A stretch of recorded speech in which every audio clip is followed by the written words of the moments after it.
জয় রাম, জয় গুরু। নমস্কার। গল্প কথায় রাম ঠাকুর চ্যানেলে সব বন্ধুদের স্বাগতম।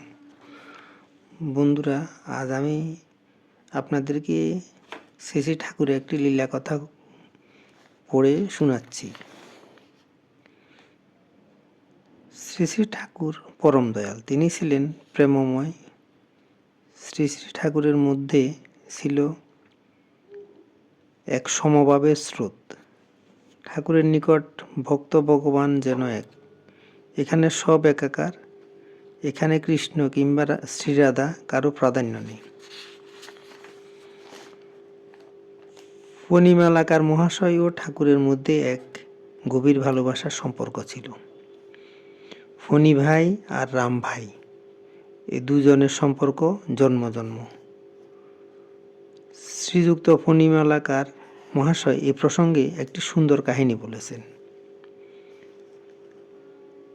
একদিন গভীর রাতে শ্রীরাম ঠাকুর ফণিমালাকার মহাশয়কে বললেন, ও ফণি ভাই, তুমি আমার বিছানায় উঠে এসো। বিছানায় এসে আমার সমস্ত শরীরে তোমার পা দিয়ে চাপ দিয়ে একটু আরাম দিয়ে দাও। ফণিবাবু বললেন, এ কি বলো ভাই, এ কি করে সম্ভব? তুমি তো জানো তুমি কে। তুমি আমাকে এই সমস্ত কথা বলছ। আমার দ্বারা এই কাজ সম্ভব হবে না। ঠাকুর মৃদু হাসছেন আর বলছেন, আচ্ছা ফণি ভাই, কেন সম্ভব হবে না? তোমার কি পূর্বজন্মের কথা কিছুই মনে পড়ে না? তুমি জানো না তুমি কে ছিলে?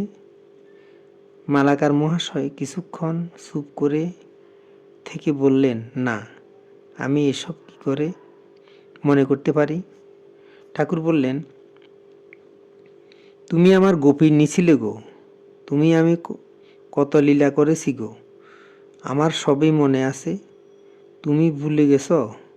আসো, আজ আমরা কৃষ্ণলীলা করি। ফণিবাবু বললেন, আমি তো জানি না কিভাবে কৃষ্ণলীলা করতে হয়। শ্রী শ্রী ঠাকুর হাসছেন আর বলছেন, আসো আমার বিছানায় এসে আমার গায়ে পা দিয়ে চাপ দিয়ে দিয়ে আমাকে আদর দাও।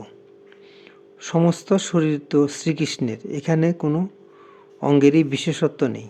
এখানে সখাভাব সমভাব, তুমি আমি সব একাকার। এবার ঠাকুর নিজেই ফণিবাবুকে জড়িয়ে ধরে ফণি ভাই বলে সোহাগের সম্বোধন জানালেন। ঠাকুর নির্দেশ দিয়েছেন, এই নির্দেশ অমান্য করা ঠিক হবে না। ফণিবাবু ঠাকুরের নির্দেশ অনুযায়ী ওইভাবেই নিজের পা দিয়ে ঠাকুরের গায়ে চাপ দিলেন দাঁড়িয়ে দাঁড়িয়ে। সেদিন এইভাবে ঠাকুর ভক্তের সেবা গ্রহণ করলেন।